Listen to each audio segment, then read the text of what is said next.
We mentioned a potential powder keg earlier. This is it. Iran claims it has obtained weapons that could significantly upgrade its air defense capability in a not-too-subtle message aimed at Israel and the U.S. White House correspondent Майк Эмануэль is at the Pentagon tonight to tell us what they are, what they can do, and what this all could mean for Israel as tensions increase tonight.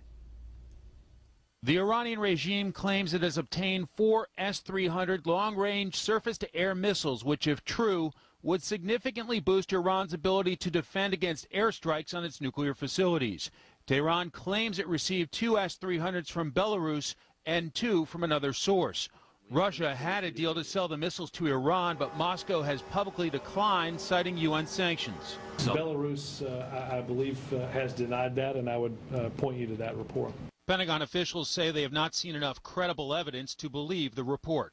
Last September, there were reports Israeli Prime Minister Benjamin Netanyahu personally made a secret visit to Moscow to try to convince the Russian government not to sell the surface-to-air missiles to Iran, recognizing the threat to the Israeli Air Force. If Russia is supplying the Iranians, one expert says the U.S. must prioritize. S-300s are not the same as nuclear weapons programs. They are not as threatening. They are not as serious. They are a problem. They are not a grave threat. But retired Air Force Lieutenant General Tom McInerney suggests if Iran has these missiles now, Israel must take action. This is a huge deal because it means that no non-stealth aircraft can survive the surface-to-air missile threat that the Iranians will put up. And that means that the Israelis have got to strike very quickly. Tension is already very high in the Middle East. Fighting erupted along the Israel-Lebanon border Tuesday. It was the deadliest clash since the brief Israel-Hezbollah war 4 years ago.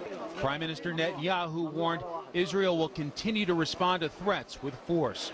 Meanwhile, there is tension inside Iran following reports of an attack on President Mahmoud Ahmadinejad's motorcade.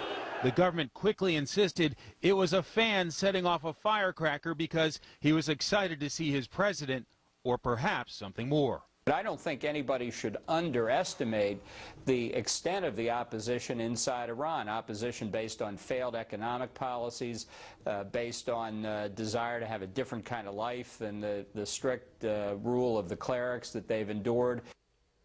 If the Iranian people don't take action, Chairman of the Joint Chiefs Admiral Mike Mullen said Sunday all options remain on the table with Iran, including the possibility of the use of military force. And the U.S. military has a plan should it come to that. Brett? Майк Эмануэль live at the Pentagon tonight. Mike, thank you.